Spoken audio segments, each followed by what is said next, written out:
Testosterone. Find massmoney.com, Gem Plumbing, and by Golf. On Boston's home for sports, 98.5, the Sports Hub. Almost as if they knew it was coming. Could they have had something on? I don't know. That's something that you always probably need to check. He threw some pitches that caught a lot of the plate, and they were definitely looking hard. But those are always things we try to check for. They're really, Cora's one of the best at that. But you're right, they were certainly ready. I mean, they were coming out hacking, and they were squaring it up pretty good. Here we go. That's Terry Francona after last night's Red Sox win over at Fenway Park, 13-6 was your final score. They came out hacking. They were definitely looking for hard stuff. They were squaring it up pretty good. I'll tell you what, this is where we're going to start tonight on the Baseball Hour. 617-779-0985. We'll take your calls right out of the chute for the entire hour. To me, I thought this thing last night was fascinating.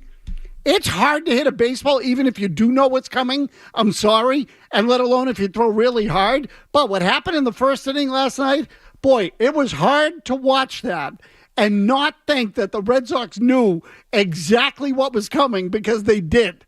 That's why. So again, 617-779-0985. That's Terry Francona asked about whether his pitcher was tipping pitches last night. Chase Burns, hard-throwing right-hander. He's got good stuff, future stud by all accounts, and the Red Sox are ripping him all over the ballpark. And Francona says, well, actually it's something we look at all the time, and Alex Cora is one of the best of it, and Cora does. He has a reputation of being able to identify what a pitcher is going to throw just by studying him. Not always, but when a pitcher has some sort of tell and tips his pitches, Cora apparently is exceptional at being able to discern what it is and deciphering it. And by the way, I've heard this about Cora for years, that he's one of the best at this. Terry Francona validated that assessment of it last night. So here you go. All of a sudden, the Red Sox are ripping the ball all over the ballpark in the first inning. So here's, I'll tell you what, before we even get to that, if you think I'm making this up, during the broadcast last night, while this was going on in the first inning, Lou Merlone and Dave O'Brien started talking about it on the broadcast. Here's what they said. Well, I can guarantee you Francona's going to have him looking at some video and trying to figure out what's going on here in this inning, because it's hard to get hit as hard as this kid is with some of the stuff that he has in this first inning. Could be he was tipping. Yeah. He got first pitch sliders off the wall, sliders hitting 413, and changeups off the wall, top of the wall, first pitch. Yeah, I'd say so. Deer 6-0. This was prior to Wilyer Abreu's at bat. Durant talking to Wilyer. Of course, they're covering the mouths. That could be what it looks like. That could also be, this is what he's doing when he's throwing this and that. Because that line right there, there's a lot of hard contact. Yikes. Yep, yikes indeed. They're hitting rockets all over the ballpark. And so here's what I'm going to tell you. I want to draw a very clear line of distinction here. If this sounds like I'm saying that the Red Sox cheated last night, believe it or not, I'm not saying that. But I am wondering whether it explains, at least in part, who they are. And who they are is a little bit of an enigma. And when I say that, I mean this. The Red Sox rank third in the American League. I'm sorry, it might be third, it might be fifth. Might be fifth. They rank fifth in the American League in run differential. They should be in the playoffs with that run differential. Tied for fifth in the American League in run differential. And all the stat geeks, the nerds, the analysts, you know what they put great value on? Run differential. Your ability to score more runs than the other team over a long period of time. So now the Red Sox run differential is not gigantic, but again, it's a bad American League. They're still fifth best in the American League. So how is it that they have a losing record and they're not in the playoffs? And so I wonder, could it be that they are so good in these games where they're able to identify a pitcher tipping pitches that they tee off They rack up runs. It inflates their run differential, and they look better on paper than they really are. Because that's what I think it is. That's my theory, anyway, that the Red Sox, on nights like last night, can basically tee off on anyone because they know what's coming.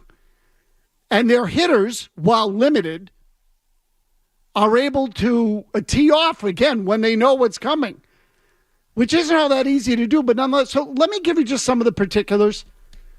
The Red Sox this season have now had 12 games in which they've scored 10 or more runs. That's tied for second most in all of baseball.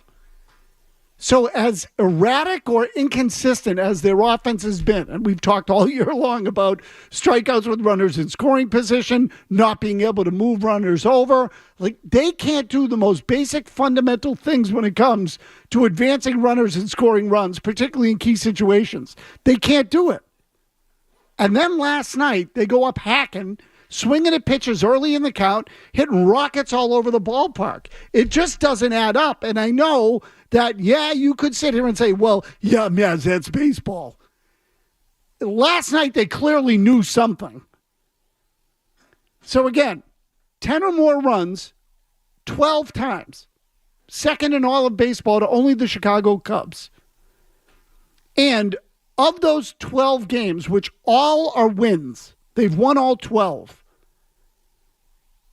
7 of those games have come at home.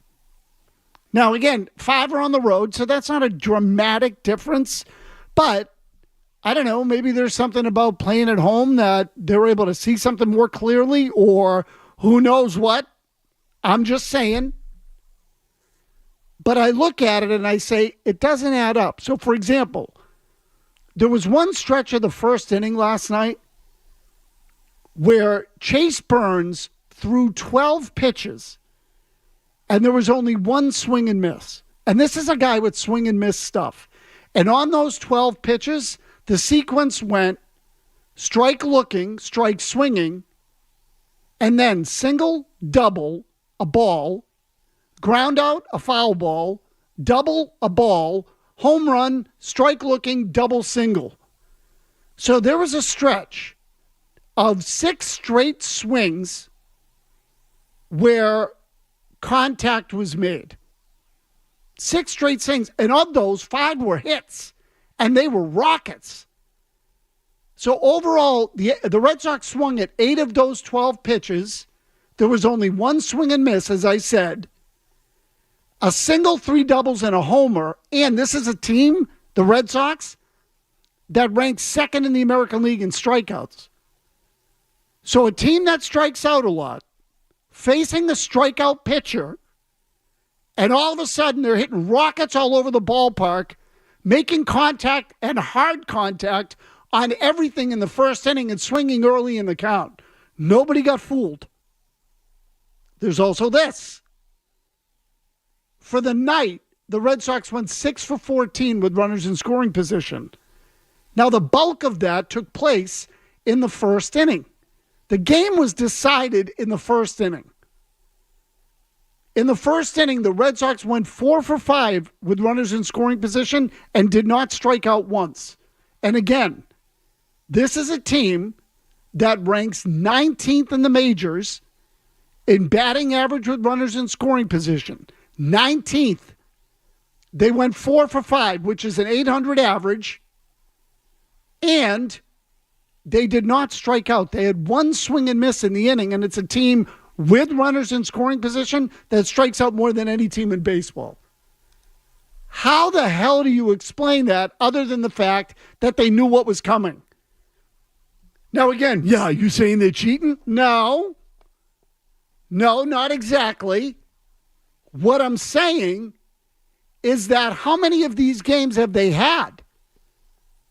If they've had 12 games where they've scored 10 runs, how many of those have been on nights where maybe Cora or someone recognized some sort of little tick or twitch or something that allowed them to diagnose what was coming from the opposing pitcher? Because Cora he's good at it. In fact, I would argue it's one of the things that, and again, I heard some of this when he first came here, that he was tremendous at being able to look at opposing pitchers and see when they change their delivery or change their, setup or whatever it was to be able to discern what pitch was coming. Cora's always been good at it. And again, I understand this is an inconsistency, but it's allowed in baseball. So when they look like they looked last night, and you say, wow, why can't they hit like that more frequently? It's not like the guy on the mound last night was a bum. He has good stuff. And earlier in the year, when we talked about who the Red Sox can hit and who they can't, we focused on things like velocity. That guys with good velocity, the Red Sox had trouble with. Well, the guy last night had good velocity, and they freaking mashed him all over the ballpark. He didn't last the first inning. He was off the mound. He didn't strike anybody out. So all of a sudden, they're raking the ball all over the ballpark. And Terry Francona, after the game, says, yep, Cora's good at picking up on that stuff. Looked to me like they knew what was coming. So I wonder, is the whole reason we look at the Red Sox, or some people look at the Red Sox, and say, well, you know what? The run differential is pretty good. They should be a little bit better than they are. Is it all skewed because there have been some nights along the way where they've picked up on what the other pitcher is going to throw and they've teed off on him and it's completely screwed it up? So think about it. They're 41-44, but they're 12-0 when they score 10. And on nights like last night, they look like a hitting machine. Now, I'm not saying all 12 games were games in which the opposing pitcher tipped his pitches, but take those 12 out, and they are a 29-44 baseball team, which blows. And if you've watched them play, you would look at them and say, they're kind of lucky to be within a few games of 500 because they've played worse than that. So I guess what I'm getting at is this. How many games have they won for the same reason they won last night? Where there was something that they noticed in the other pitcher's delivery and they were able to capitalize on it and steal a win. Because they've had 12 games where they've scored 10 runs, which is more than any team in baseball, or as many as any team in baseball except the Cubs. Only the Cubs have had more. So that's where I want to start.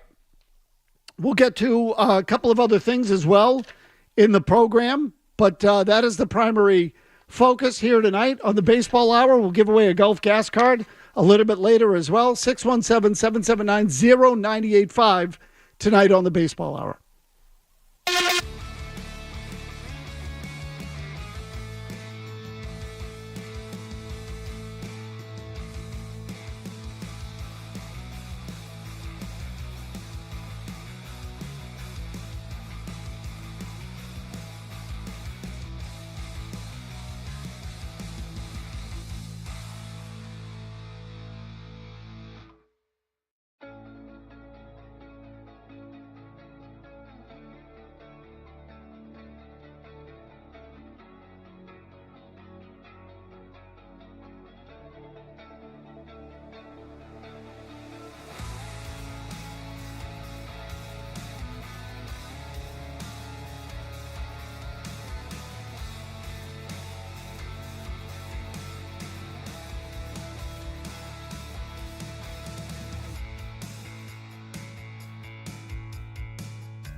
breaking skiing signing record. That one drilled here by Narvaez back to the wall.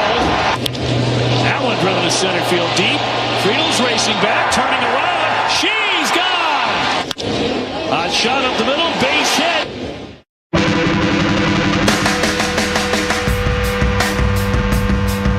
That's what it was like in the first inning last night.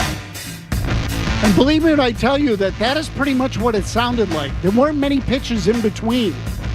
It was a total of 12 pitches where I think 6 or 7 guys went to the plate and hit bullets all over the field.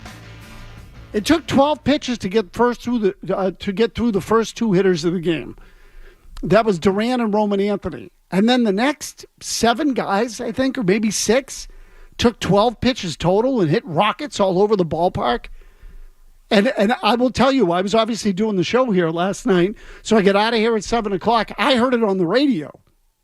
And on the radio, and this is no lie, I'm not telling you this to stroke myself. I'm telling you this because I think this is how apparent it was, and I couldn't even see it. With the crack of the bat that I heard on the radio, and with the description of the hits being rockets all over the ballpark, I said, they've got the signs.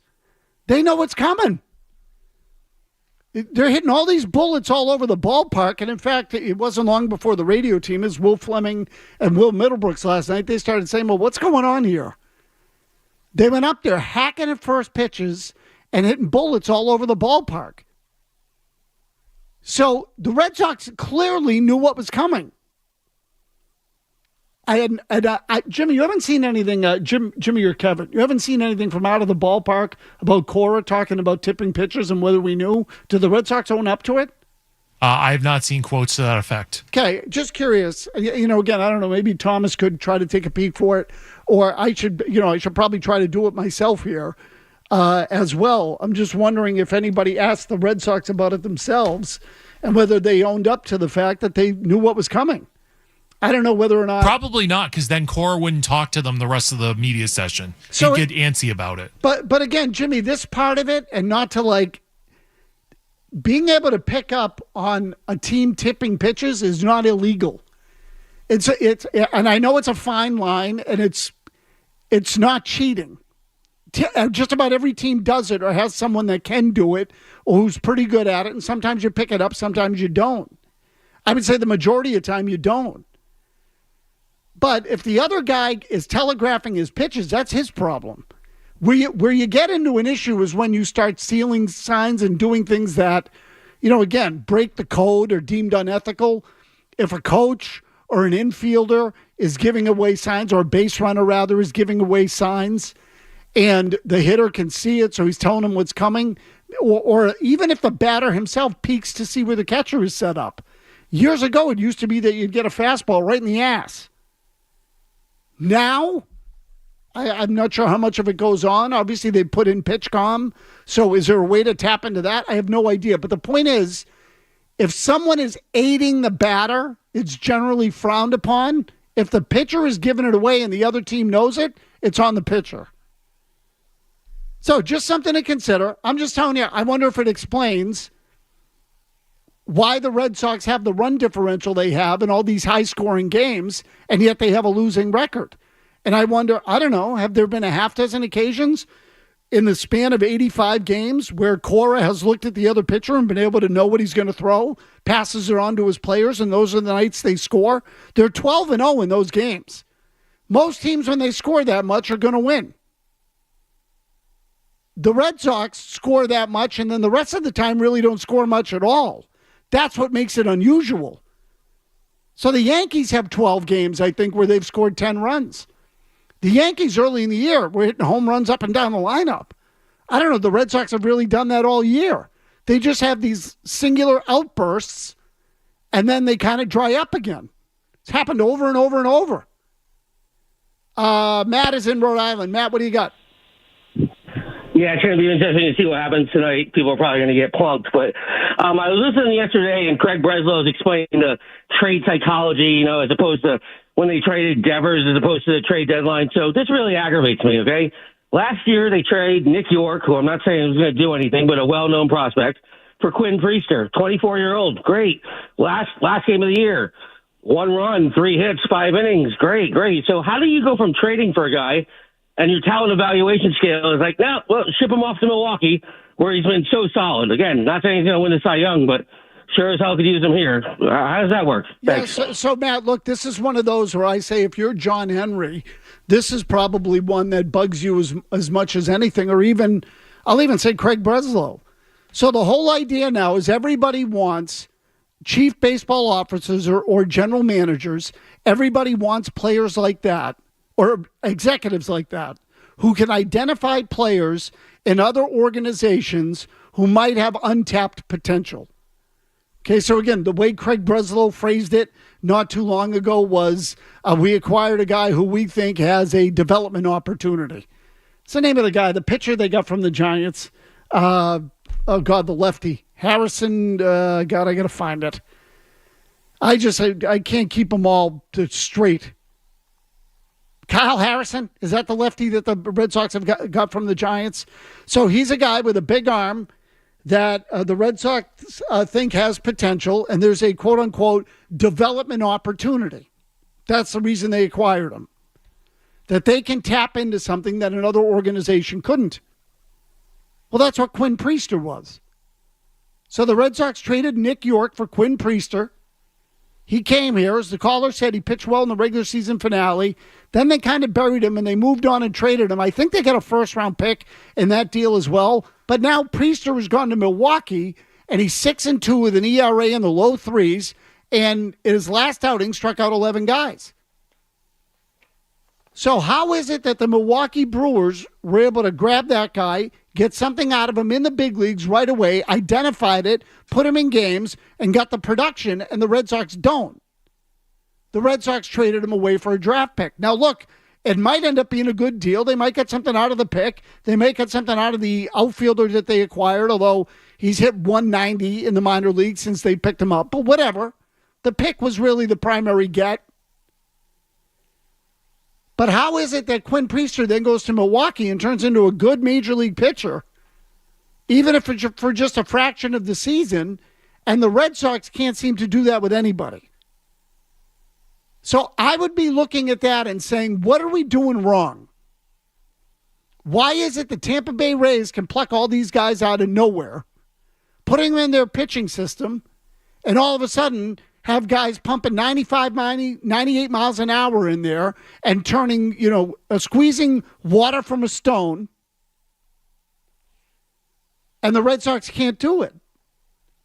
So it's one thing to say the Yankees have the money to sign Max Fried. You don't, which we all know is a myth. But even so, let's just say years ago, you can't do what the Yankees do or what the Dodgers do. Fine. Now you can't do what Tampa Bay does? Because your people aren't smart enough or can't figure it out? Liam and Pepperell on the Red Sox run differential. Go ahead, Liam. I just wanted to say that you are 100% correct that Chase Burns was tipping his pitches last night. I saw something that showed that his glove was more open and his knee was more up on his fastballs and the opposite for his changeups. But I do not agree with you that the Red Sox are only good or are bad and don't own up to their run differential because of their, because they're tipping pitches every game, but they score 10 runs because they, even before these last 2 games, they were still top 10 in most major hitting categories. Yet you look at their pitching stats and they're bottom 10 or 5 in all pitching stats, as well as bottom in the league in errors. So I do not see where you are going with that. Okay, so where I'm going with them is this way, Liam. When you look at the games where they've scored the 10 runs, and I didn't say all 12. I never said all 12 games, and I know their pitching is garbage. But you say that they rank in all these all these areas in their offensive output. Take away those 12 games. My point is their offensive production is concentrated to a dozen games. That's one game a week that is skewing all the data. One game a week. So if you take away the 12 games, and this is the problem with all these big picture samples, and the Red Sox this year are an extreme case, and this gets back to the analytics and the math too. You want to just look at the numbers. Watch them play. Because I would tell you one of the big problems with the team is that offensively, they kind of suck. They don't move runners. They don't run the bases smartly. Now, the defense is a separate thing. They strike out a crap ton with men in scoring position. So if you were to take away those 12 games, 12 out of 85, and count the 73, take their 73 games without the 12 blowouts, and average out their offensive production, what would you come out with? And the answer is a number a hell of a lot lower than the one you get otherwise that probably ranks below average in Major League Baseball. In fact, I'd be willing to bet it. So my point is this. You don't just have bad defense and bad pitching. You have a bad offense too. But the blowouts hide it a little. That's my point. So we all know that they suck in the one-run games. But it's not just because they pitch poorly and play bad defense. It's also because their situational hitting sucks. And they strike out a crap ton with men in scoring position, more than any team in baseball. Fact of the matter is, if they were better with runners in scoring position, they'd be number one in the majors in offense. Now, I know they don't have Rafael Devers anymore, so the lineup has changed. But the fact is that this problem existed even while Devers was here. That's my point. Take away the 12 games. And what is their offense? And last night, they knew what was coming. Indisputable. Incredibly, it doesn't feel like anybody asked Cora about that over at Fenway Park. At least I can't see it online. Maybe I'm wrong. I went through all the beat writers' tweets. There's just the lineup, and that's about it. Unbelievable. Anyway, coming up next, Trivia Tuesday presented by Gulf. You can win a $50 gas card from Gulf to fuel your way to Fenway if you answer just one question correctly. One. We'll take a maximum of 4 callers. We'll continue with this discussion. Big night for Wilyer Abreu, too. The inside the park home run. Is it real or is it fake? And how common is it at Fenway Park? We'll touch on that, too, all in the baseball hour. Kevin Majori's got your headlines.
of experts. Oh, I like this. It's the Baseball Hour with Tony Maz on the Sports Hub. Let's play trivia. Tuesdays are for trivia. Maz has baseball trivia. It's time for you to win some stuff. All right, that time of the week. Give away a $50 Gulf gas card. Trivia Tuesday presented by Gulf. You can win a $50 gas card from Gulf to fuel your way to Fenway Park. We have a couple of contestants on the line already. So here's how we do it. We bring on a contestant. We ask a question. If you get it right, you win the gift card. Contest is over. If you don't get it right, we go to the next contestant, ask a different question. If that contestant gets it right, game's over. If that contestant doesn't get it right, we go to a third. But we max out at 4 callers. Okay, we max out at 4. So I only have to come up with 4 questions every week. I try to do them myself. Try not to rely on anyone else. And we try to factor in who the opponent is and, things like that. So tonight, Jimmy, what would you venture to guess that the general topic of the week would be for the Gulf Gas Card contest? Cheating scandals. Very good, but no. Terry Francona. No, another good one, but no.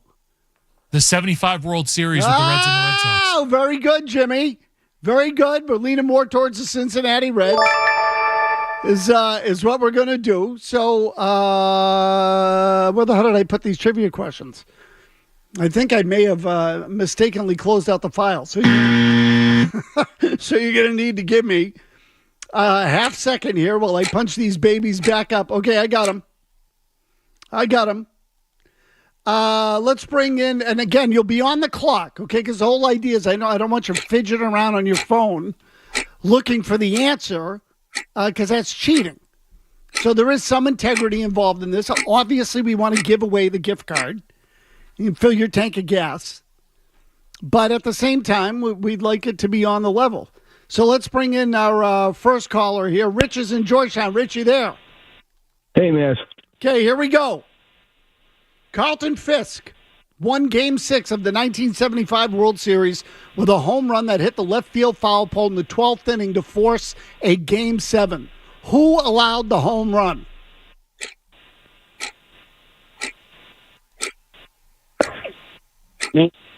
I don't know. You have to pass. I'm sorry. I don't want to waste your time. Okay, no. It's all right. Thank you. I know it's a toughie. So I decided to make the questions just a little bit tougher this week, Jimmy Stewart, because, again, they've been so freaking easy that more often than not, we get the first caller who gets it right. So I just want to toughen it up just a little. Do either of you guys know without Googling it, Jimmy? Because you just Googled it. I saw you type it in. You did. You Googled it. Majority, he's on the phone. I'm not even going to ask Thomas, the intern. He couldn't possibly know. I actually thought initially it was like Pedro Borbon Sr. So I bet you Thomas doesn't even know that Fisk hit the home run. If I had to guess. Thomas, how old are you? 21. 21? Yeah.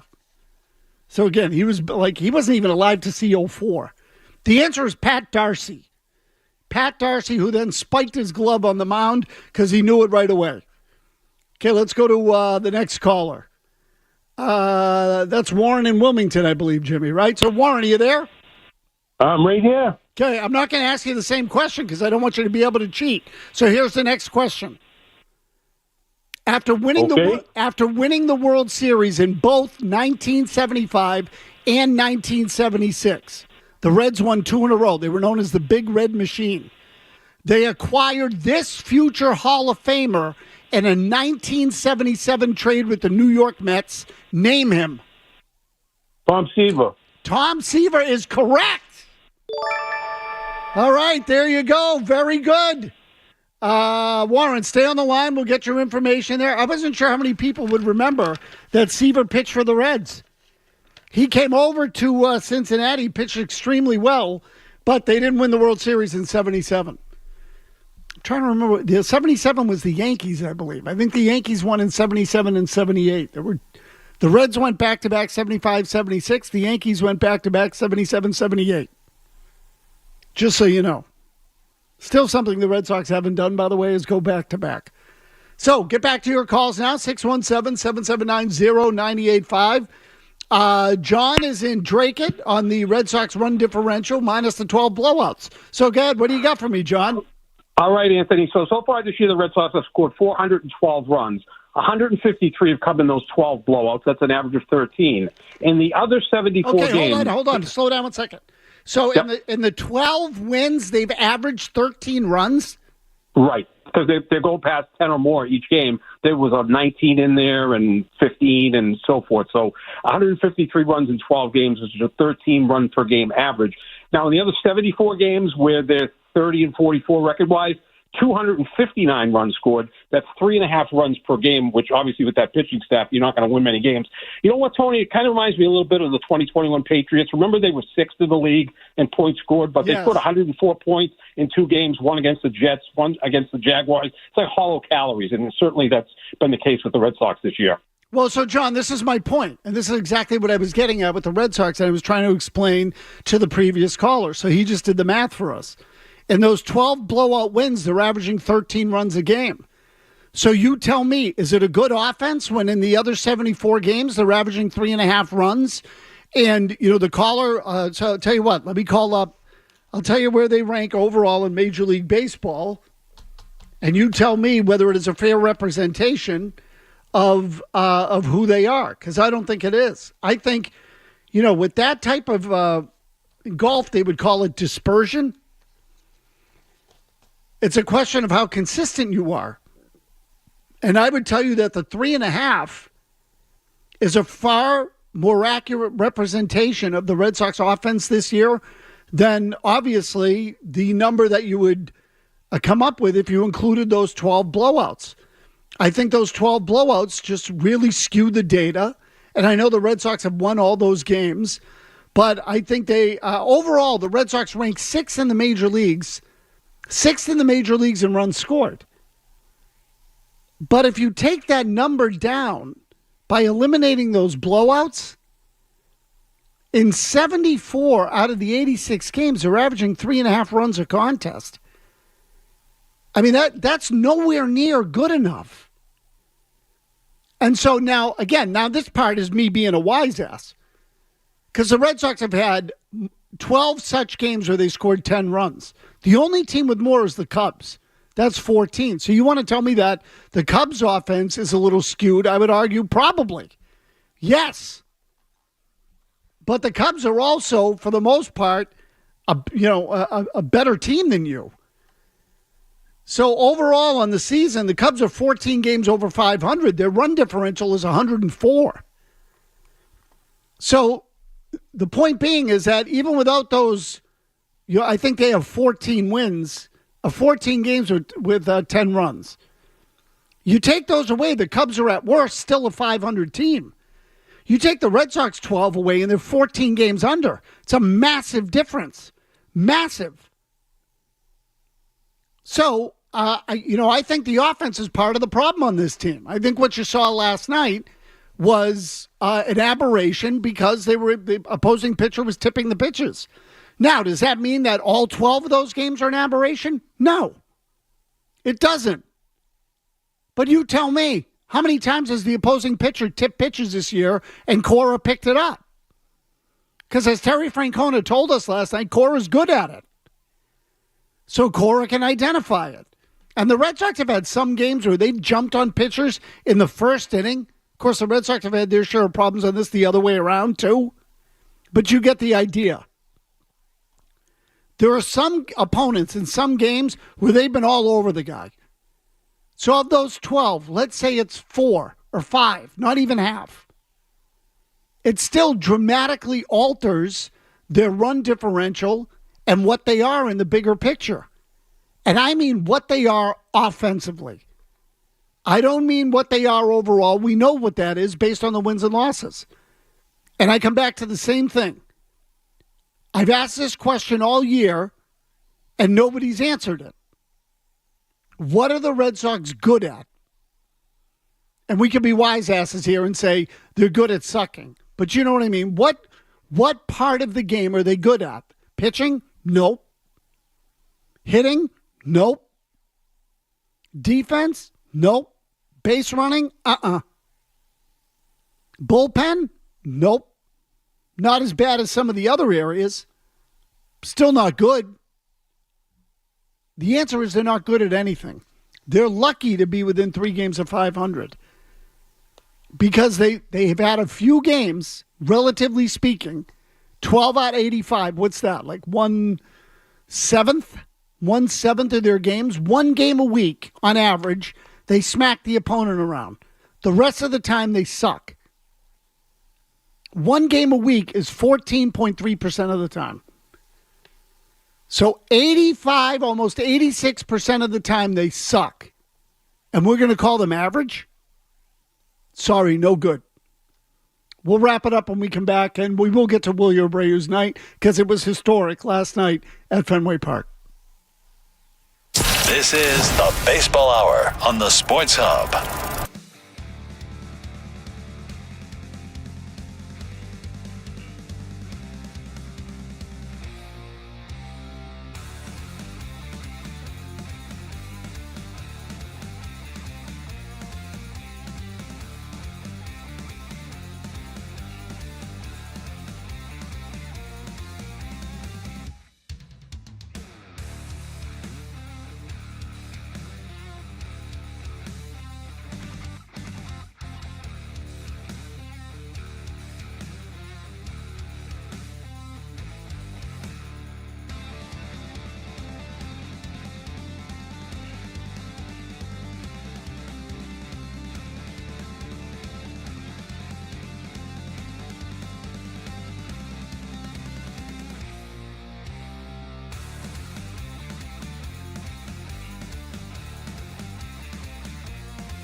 here tonight. 0 for 2. Red Sox had a 7-0 lead in the first inning. A high drive. Way back there toward the triangle. Friedel racing back. And that one is going to be off the wall. That's going to keep on rolling in the warning track. Here comes Willie rounding third. He's trying to score. Looking for an inside to Parker. He dives in with an inside the park home run. Oh, it hit a perfect spot out there. 8-4. This thing hits perfectly. Right on the corner, right out there at 420. Willier thought he got this off the bat. He didn't even get out of the box. Yeah, he stands there. He thinks he's got it. Yes. Right, look, he's just watching it. Now he's like, I'm gonna run a little bit. This is probably a double. No, maybe I can get a triple. Hold on. Send me, honey. Send me. I got there easy.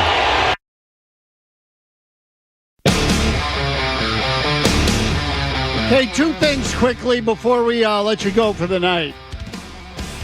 Jimmy Stewart, if I were to ask you this question, who's the MVP of the Red Sox in the first half of the season? Who would you pick? Carlos Narvaez. Good one. Not bad. Carlos Narvaez has got an OPS of almost 800, 250 at-bats. Is Willier Abreu in the conversation, Jimmy? He's probably like 2 or 3. Okay. And I'm not telling you I love everything about Willier Abreu because I think he's really streaky. But overall, you know, there have been worse players for sure. The other thing I want to get to is something that just happened a little while ago. I presume this was on the NESN pregame show.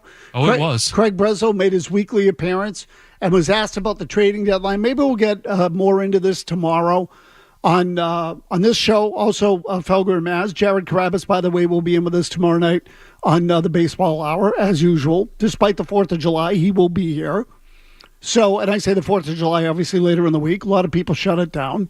But Breslow tonight on the pregame show apparently said something interesting with regard to the deadline. So here it is. You talked about buying before the deadline. Now that it's July, you start getting questions about the deadline, right? Most sites, and I know you have your own proprietary formulas, which are probably better than anything I have access to, but, you know, most places have you 15, 20% chance of making the playoffs right now, today, the snapshot as we stand. Is that enough to invest in this team and go all in for this year? Do they have to show you something over the next couple of weeks to earn that? Sort of where does that decision-making process stand right now? Well, I think all those tools, whether you're looking at ours, the things that are publicly available, they're telling us we need to win more games. And, you know, fortunately, there's a lot of games left between now and the deadline. But we came into this season with a very aggressive mindset, and we believe that we were putting together a team that was capable of making the postseason. We still believe that's the case. And so, you know, our heads right now are trying to figure out how we can improve this team and how we, add in places to bolster the roster so that we can make that deep playoff run that we had anticipated. Okay, we need to win more games. I didn't need a computer to tell me that. I didn't need a freaking formula, proprietary or not, to tell me that. Yup. And like a lot of people want the Red Sox to sort of give up. I don't. Because, but here's what I think is the key thing really for the entire argument. The league blows. The American League sucks eggs. It's terrible. It's not going to take much to get in. I think you could see a team make the playoffs with like 84 wins. I wouldn't rule that out. I think the American League absolutely freaking smells. So could they turn it around and get back in? Sure. Let's just say, though, that they didn't believe it. Would they tell you that? Because my answer is no. They invested a lot in this season in terms of hype. And it is completely blown up in their faces.